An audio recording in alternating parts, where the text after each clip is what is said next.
They hang bodies from a bridge with the message, "This plaza belongs to Sinaloa." You also manage the money. Millions of dollars flow through your hands every month. You can't deposit in the bank. You launder it. You buy restaurants, car washes, construction companies, legitimate businesses that hide illegal profits. You're making $200,000 a month. You have properties in 3 states. You have a wife and kids who live separately from your work life. You tell them you're an import-export guy. They don't ask questions, but the walls are closing in. The DEA has your phone tapped. You know this because your lawyer told you. So you communicate through messengers. You meet in person. You speak in code. You're also fighting a 2-front war. The government wants you arrested. Rival cartels want you dead. And ambitious men in your own organization want your position. You sleep 4 hours a night.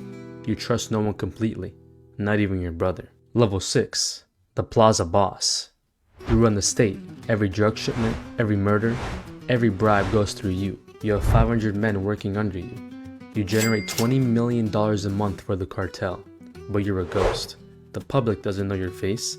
You don't do interviews. You don't appear in photos. You live in a compound in the mountains, 20-foot walls, armed guards, attack dogs. Your work is politics.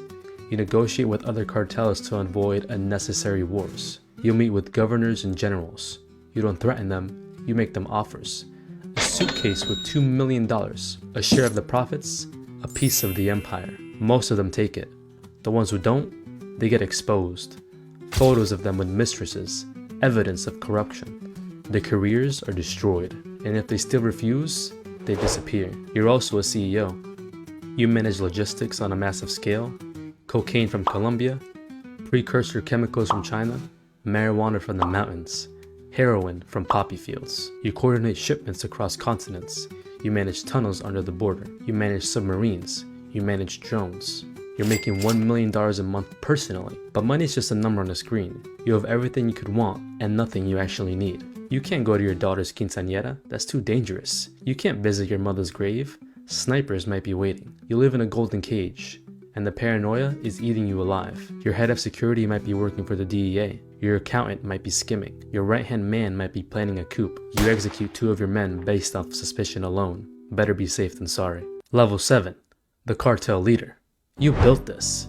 Maybe you inherited it from your father or your uncle. Maybe you killed your way to the top.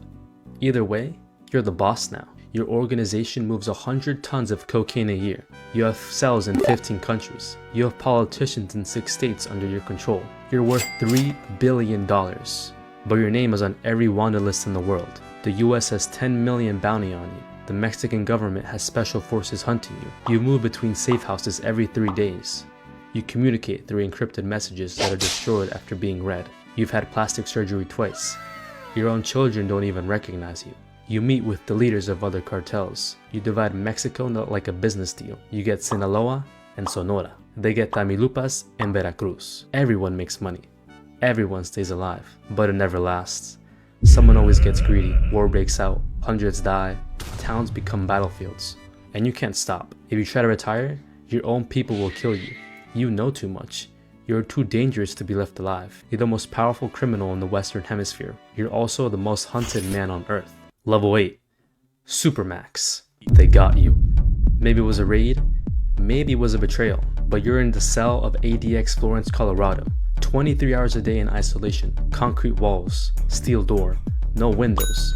You'll die here. There's no escape, no bribe works, no army can break you out. El Chapo tried twice. He's in the cell next to yours now. You had billions. You had an empire. Now you have 4 concrete walls and the rest of your life to think about every person you killed to get there. Level 9. The successor. But the cartel doesn't die with you. Your nephew takes over, or your son, or your lieutenant. Someone always steps up. The drugs keep flowing. The money keeps moving. The bodies keep piling up. The cycle never ends. You were the king. Now you're a legend. A cautionary tale. A ghost story that parents tell their kids. This is what happens when you get too greedy, when you think you're untouchable. But there's always another kid in Culiacan, sitting outside a convenience store, watching the road, waiting for his chance. This is the cartel, not a gang, a business. A $1 billion empire built on blood and corruption, and it's still running.